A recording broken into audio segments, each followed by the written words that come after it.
वर्तमान में मनुष्य एआई युग में प्रवेश कर रहा है। सभी क्षेत्रों में इसके अनुप्रयोग बढ़ रहे हैं। ज्योतिष में भी एआई के साथ नित्य नए प्रयोग किए जा रहे हैं।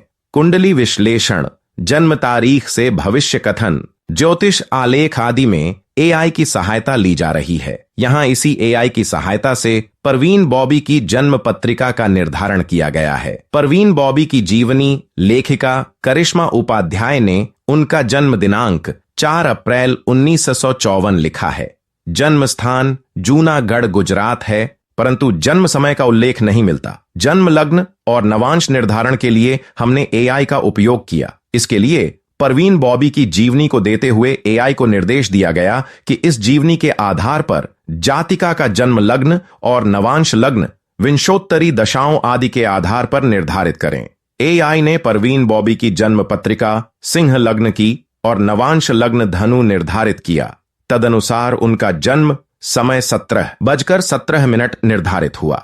इस जन्म समय के आधार पर बनी जन्म पत्रिका का अब विश्लेषण करते हैं। जन्म पत्रिका में लग्नेश सूर्य अष्टम भावस्थ है, जो दीर्घकालिक बीमारी एवं कमजोर मानसिक स्थिति को दर्शाता है। जीवन के उत्तरार्ध में परवीन मनोरोग से पीड़ित रहीं और जिसका इलाज संभव नहीं हुआ। जन्म पत्रिका में तृतीय भाव में शनि उच्चाराशिस्थ है, जो उन्हें साहसी, आत्मविश्वासी एवं स्वतंत्र विचारों वाली बनाता है। परंतु यहां स्थित शनि ने भाई बहन का सुख प्रदान नहीं किया। वे अपनी माता पिता की इकलौती संतान थीं।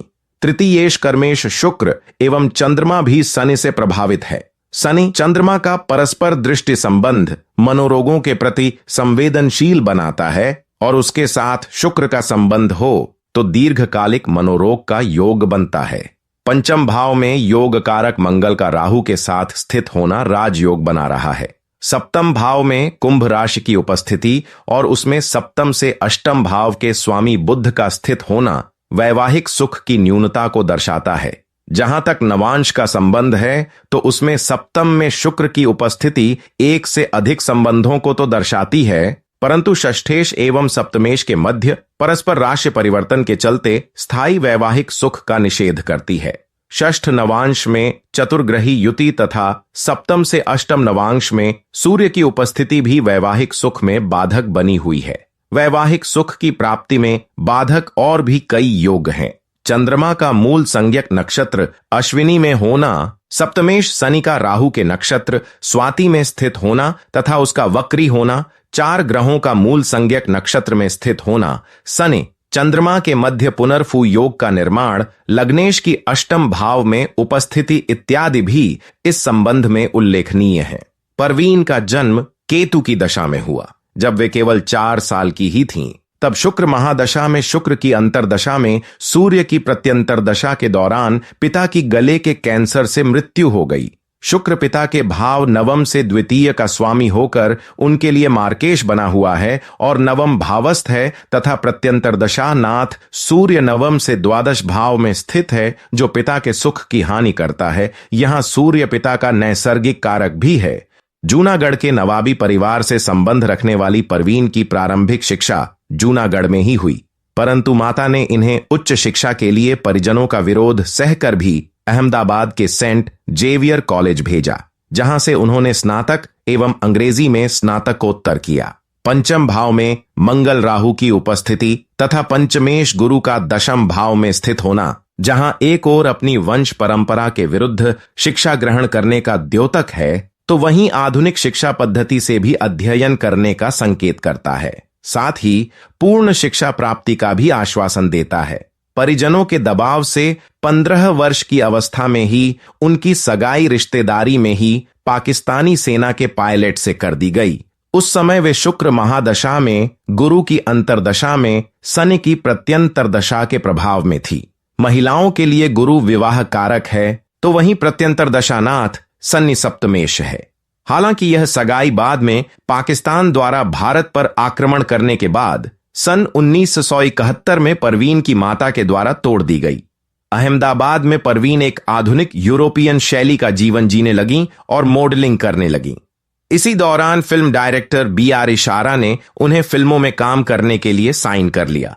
पहली फिल्म सन 1973 में चरित्र रिलीज हुई, परंतु उनकी पहचान सन 1975 में फिल्म दीवार से हुई, जिसमें उन्होंने अमिताभ बच्चन के साथ काम किया।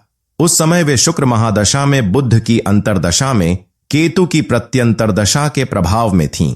एकादशेश बुध की अंतर्दशा में एकादश भावस्थ केतु की प्रत्यंतरदशा ने उन्हें एकाएक सफलता के शिखर पर पहुंचा दिया। उसके बाद उन्होंने अमर अकबर एनथनी, काला सोना, काला पत्थर, क्रांति, कालिया, रजिया सुल्तान, सुहाग, द बर्निंग ट्रेन, शान, नमक हलाल आदि कई हिट फिल्में दी और 70-80 के दशक की वे हाईएस्ट पेड एक्ट्रेस रहीं। बुध ने एक ओर जहां करियर में सफलता प्रदान की, वहीं सप्तम भावस्थ होकर सप्तम भाव के फल भी प्रदान किए। इस दौरान उनके संबंध डैनी से हो गए थे और वे कुछ समय तक साथ भी रहे। बाद में परवीन के संबंध 1977 में कबीर बेदी के साथ हुए और उसके बाद सन 1979 में महेश भट्ट के साथ, परंतु विवाह के रूप में ये संबंध परिणत नहीं हो सके। इसके योगों की चर्चा हम पूर्व में कर चुके हैं। सप्तम भाव में कुंभ राशि की उपस्थिति और उसमें सप्तम से अष्टम भाव के स्वामी बुध का स्थित होना, मूल संज्ञक नक्षत्र में जन्म, पुनर्फु योग, लग्न से अष्टम भाव में सूर्य की उपस्थिति, नवांश में सप्तम में शुक्र की उपस्थिति, षष्ठ नवांशेष और सप्तम नवांशेष के मध्य परस्पर राशि परिवर्तन, सप्तम से अष्टम नवांश में सूर्य की उपस्थिति इत्यादि वैवाहिक सुख में बाधक योग उल्लेखनीय हैं। सन 1979 में सूर्य महादशा में राहु की अंतर्दशा के दौरान परवीन मनोरोग सिजोफ्रेनिया से ग्रस्त हो गईं। इस रोग में मरीज को वहम होता है कि कोई उसे मारना चाहता है। हालांकि उनका इलाज कराया गया, परंतु समय समय पर यह रोग उभरता ही रहा। जन्म पत्रिका में लग्नेश सूर्य अष्टमस्थ है। चंद्रमा पर शनि और शुक्र का प्रभाव है। नवांश में चंद्रमा राहु केतु से पीड़ित है और दशाएं भी इस दौरान सूर्य एवं चंद्रमा की रहीं, जिन्होंने रोग को बढ़ाने में बड़ी भूमिका निभाई। 2001 में माता की मृत्यु के बाद वे अकेली पड़ गईं और अपने आप को एक फ्लैट के अंदर ही सीमित कर लिया।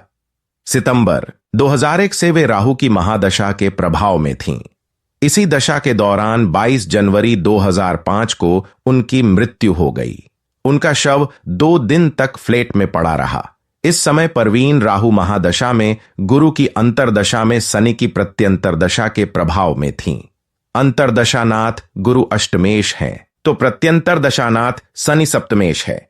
अष्टमेश की अंतरदशा में मार्केश की प्रत्यंतरदशा मारक सिद्ध हुई। ज्योतिष में एआई के अनुप्रयोग की श्रृंखला में जन्म लग्न निर्धारण और जन्म समय संशोधन यानी बर्थ टाइम रेक्टिफिकेशन, जिसे संक्षेप में बीटीआर कहते हैं, के संबंध में एआई की सहायता की यह पहल आपको कैसी लगी, इसे अवश्य बताएं। हालांकि यह प्रयास आरंभिक ही है, इसमें और भी काम करने की आवश्यकता है। आज बस इतना ही। मिलते हैं एक और रोचक वीडियो के साथ।